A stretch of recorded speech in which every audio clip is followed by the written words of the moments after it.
Your objectives are to analyze the audience regarding the chosen subject, focus presentation at audience level of knowledge. She's to build a supporting case for a major point and to effectively use at least one visual aid. It's very interesting.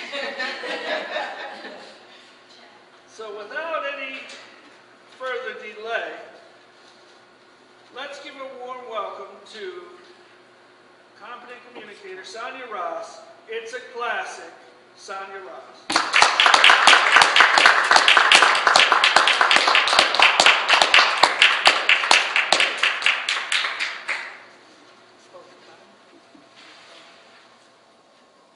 Okay, and the time will be 5 to 7 minutes.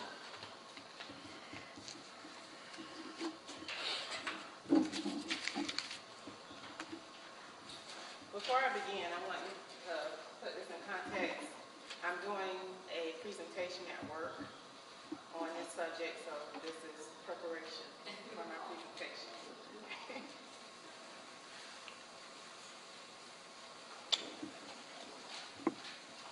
You may have seen in our News and Views article a few months ago about Blue Cross becoming the title sponsor for the Florida Classic.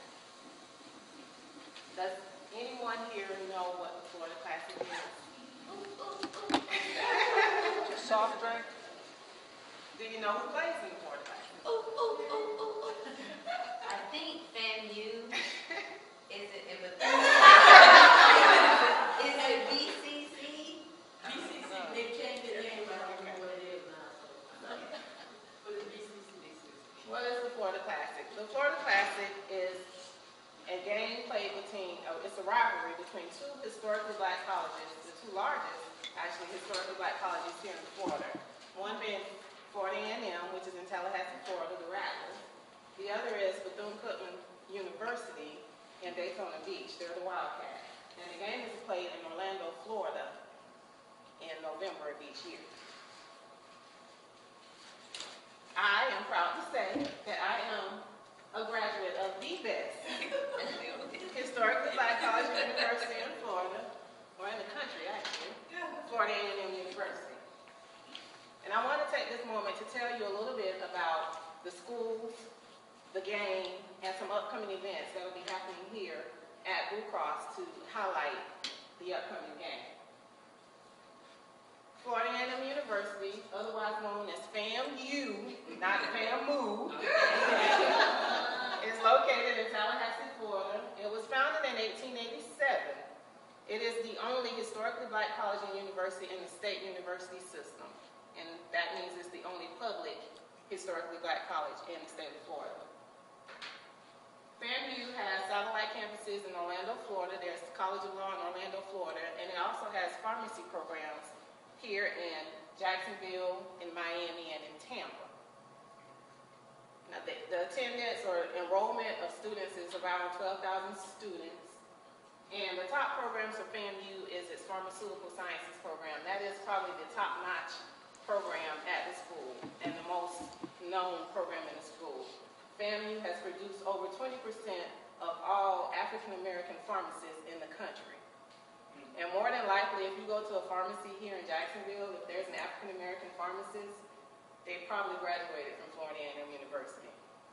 Other top programs, you can hardly see it, is the Computer Information Systems program, which I graduated from, public health, physical therapy, and business. And FAMU has achieved many, many, many awards and accolades, but one that I'm proud to say is that in 1997-98 school year, it was voted College of the Year by Time Magazine and Princeton Review. And that's big because we're talking about all the colleges in the country. It was voted the College of the Year. Before I go on, did I tell y'all I was a proud graduate of Florida A&M University? Just check. Now this other school is Bethune-Cookman University, and it's located in Daytona Beach, Florida. It was founded in 1904 as an all-girls school by a very prominent figure in African-American history by the name of Mary McLeod Bethune. In 1923, it merged with Cookman Institute and became a high school. Eventually, it evolved into a junior college and then became a four-year university, which was known as Bethune-Cookman College, or otherwise known as BCC. It was finally known as BCC, but in 2007, it achieved university status and became Bethune-Cookman University. Now, BCU is what the acronym that they use. It averages about 35 students in enrollment, and they do have some accomplishments. I think it says they were voted one of America's best colleges in 2009. But enough about them. Let's move on. The Florida Classic. The series began in 1925 as a home game between the two schools. So they played at each other's fields, but as time went on, it became too big for them to hold it at their home fields, and they started trying to find other venues, one being Doak Campbell Stadium in Tallahassee, which is where Florida State played, or Florida State's home field, and also in Daytona Beach, they had to move it to the Daytona Speedway at times to be able to accommodate the crowds. So they agreed on a permanent site, and in 1978, they decided to move it to Tampa, Florida, and that's where it became known as the Florida Classic. In 1997, they moved it to its present location, which is Orlando, Florida. This game has now been deemed as the largest game between historically black colleges and universities in the country. If you know about black college classics, the Bayou Classic used to be the largest. This has surpassed that. It has over 1.5 million people that have attended the game since its inception. There's an average attendance of 66,000 fans attending per year. And over the series, the Rattlers lead the series 48-15-1. And in 2005, the game began being aired on ESPNU. So now you can see the game on ESPN. Now, has anybody ever been to a black college football game? Okay, so you know it's really not about the football game, right? It's about the halftime show. So this game features the world famous Marching 100 and the Marching Wildcats of Bethune-Cookman College. Now, I did tell you FAMU has won the game.